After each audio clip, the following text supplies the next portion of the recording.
po. Ayan po at sige po ay napadama. Nasarapan po sa aking luto. What's up mga kamilot? Welcome back sa aking channel. So for today's vlog po ay magluluto po ako ngayon ng adobong pork ribs. Bali, yun po ay lalagyan ko rin po ng Sprite. Kami po muna ngayon ibalay papunta po sa palengke para po bumili po ng karne. Ayan, tara po samahan po ninyo kami. Ayan po at bali kami po ni Balay nandito na po sa palengke. Kata.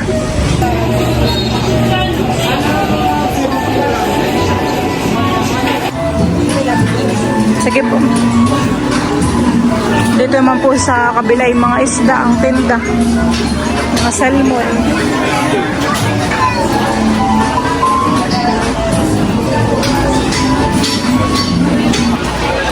Pinuputol na po ako ni ate doon ng anong ribs.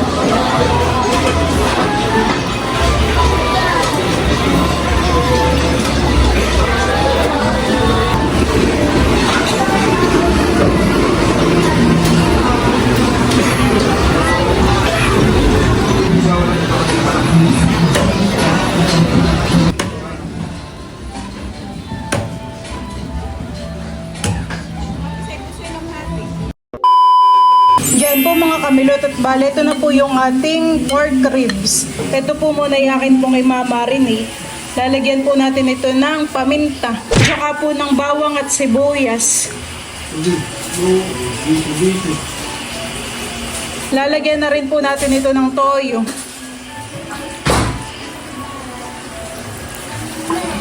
Akin na po itong hahaluin. Para kumapit na po dun sa ibang karne po yung lasa, yung toyo.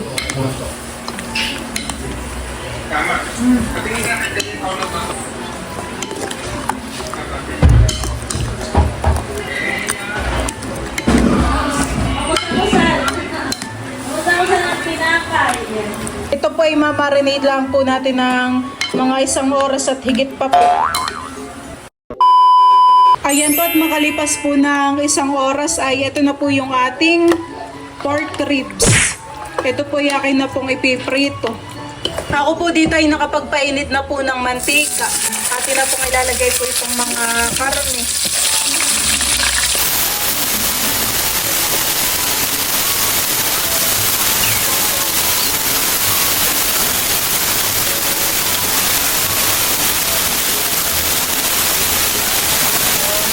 After 3 minutes po ay babalik na rin na po natin ito. Bango. Bango na po kaagad. Medyo napalit lang po yung hiwa po dito sa ribs. Ayan po. Napalit po yung hiwa po ni ate.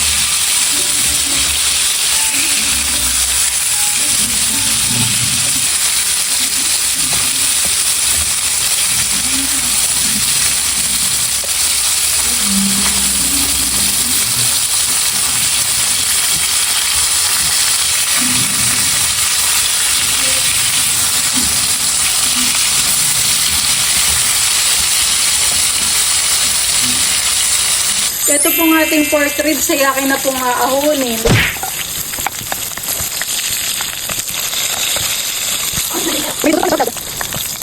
Magsasalang ulit ako ng panibago.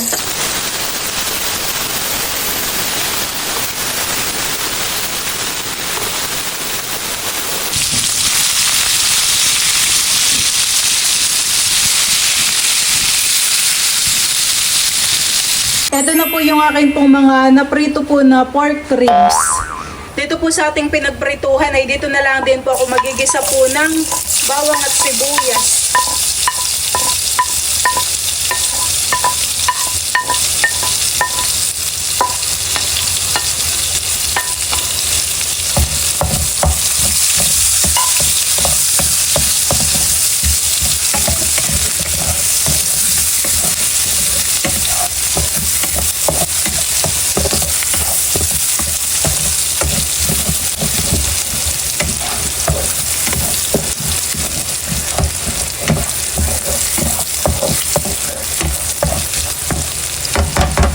Akin na pong ilalagay po itong mga karne.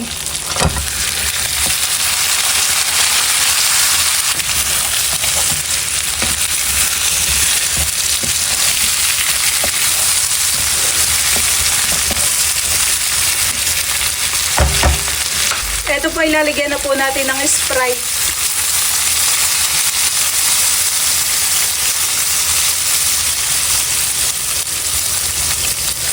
Maglalagay din po ako ng oyster sauce. At saka po ng kaunting sukang sasa.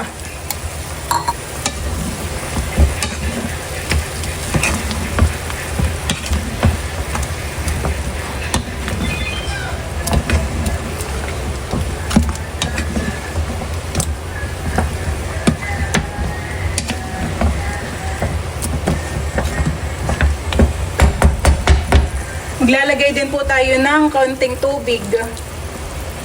Isasama ko na rin po pala yung toyo po na pinagmarinatan po natin. At ito po ay akin lang pong tatakpan hanggang sa lumambot po yung ating karne. A few minutes later. Ako po ay maglalagay po dito ng ceiling red. Ito po ay medyo papaigahin pa po natin.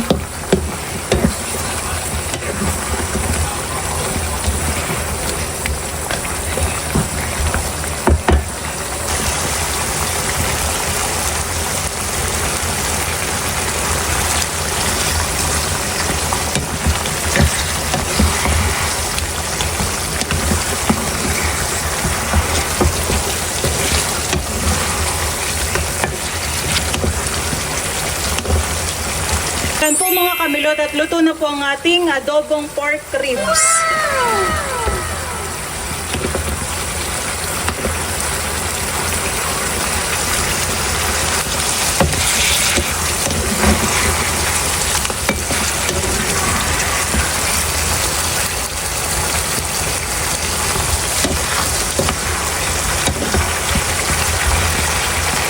Grabe, talagang nakakagutom na po.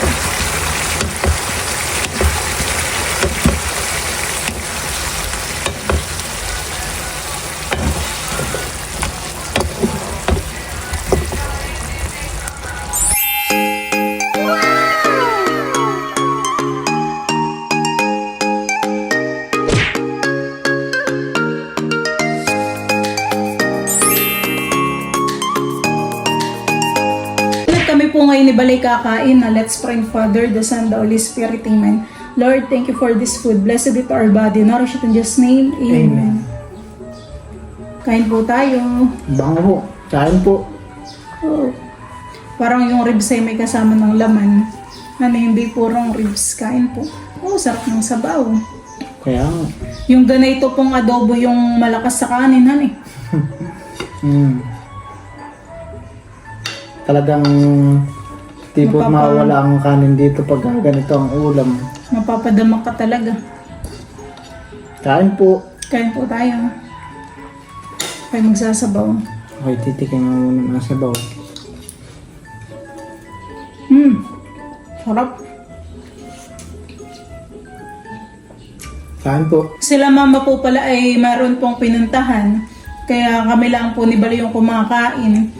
Tapos si Kim naman po ay nasa school. May pasok. Gumagawa daw po sila ng research. Ako may sili. Ikaw ay yung magsili. Masakit yung dyan ko pagka ano. Kumakain ka ng sili. Manghang. Si Teo naman po ay nakatulog. Kaya sobrang ano, kapagudan sa paglalaro ko. Lagi na siya naglalaroan eh. Yung ganito ay favorite din po ni Idro at saka ni Kim. Ganitong adobo ang masarap sa piknikan, han eh. Yung magsiswimming, gawa ng pag-ahon mo ay igutom. Tapos ganito talaga yung mga... Pag nabababad yan ang matagal. Lambot pati ang pagkakaluto. Yung tayo pumunta ba sa ano? Tayo doon sa Zambales, adobo rin ba nila? Anong adobo yun? Manok. Chicken naman yun. Lambot, sarap ng ribs. Hindi sinay mas mahahaba yung ribs. Ay nakita ko biglang pinutol-putol na ni ate. Wala na ako nagawa.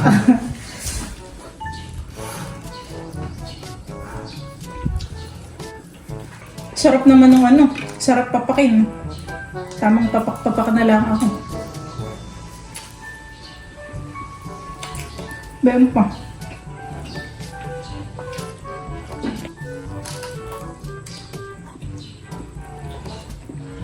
nakatikim na rin pala ako dati ng ano, adobong usa. Usa? Ben, pang ulam. Kain po tayo. Nakakapawas yung sili. Eh? Ay, gusto ko naman talaga magsili. Kita lang. Wala sa iyo. Iniiwasan ko lang. Masarap po yung uluto ni Milot. Pagdating naman po ng mama at papa ay Kakain sila. Sila naman po ang titikim ng niluto ni Milot. Pero sa mama hindi nakain ng karaming baboy. Sarap.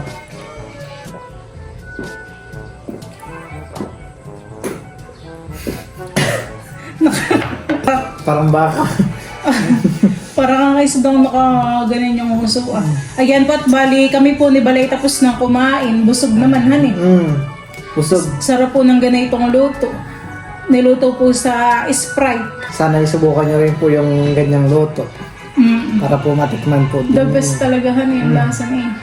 Anong tawag niya? Pork adobo? Madaming klaseng adobong han eh. Ribs and Sprite ayan.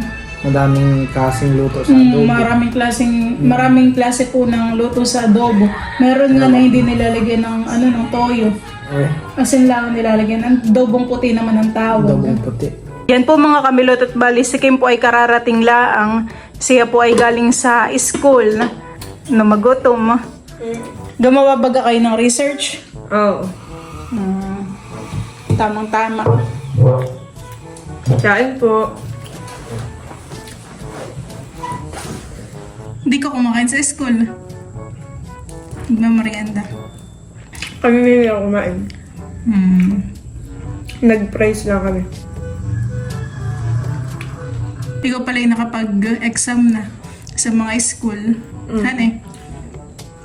Eh, wala pang result. Malayo pa yata.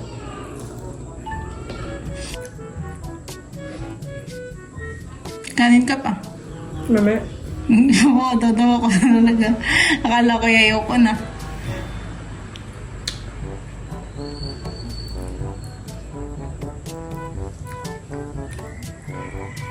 Ano masasabi mo naman sa loto ko?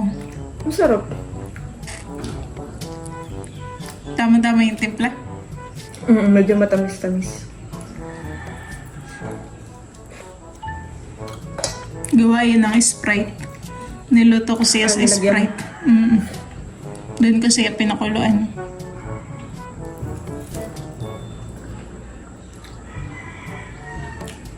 May isda pala dito.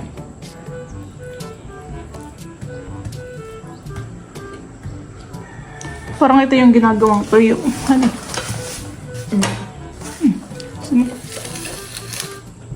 Si Papa po kanina ay galing sa tabing dagat.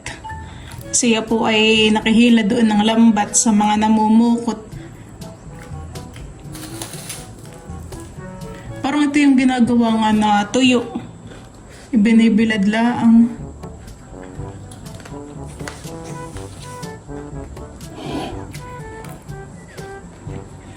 Nakahila lang daw si Papa yata ng 3 lambat ay ho. Dami na yung naisda. Di ba may sarap? Pero parang pauwi na. Tatawagan ko hindi nasa butong. Ayan po at si Kim po ay napadamak. Nasarapan po sa aking luto. Kung nandito ang kuya, yun ay magugustuhan din niya. Ano eh?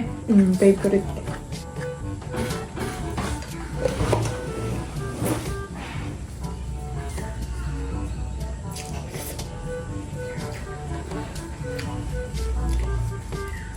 May gagawin ka pa baga? Meron.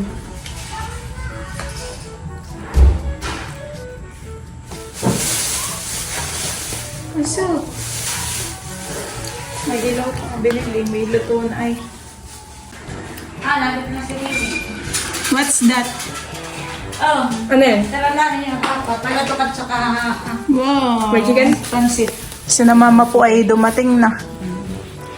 Pati yung adobo. Sila po ay may dalang pansit.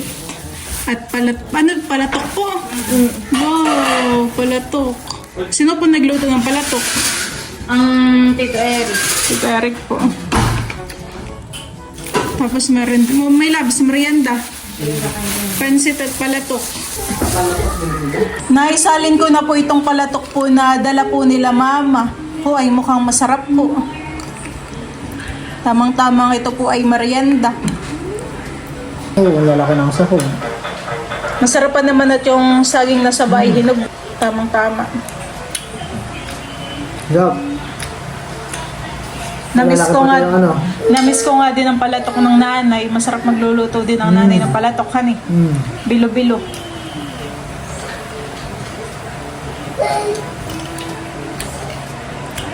Tamang-tama at kapapanood natin ng vlog ni Tita Saning. Sila ay nagpamerienda ng palatok.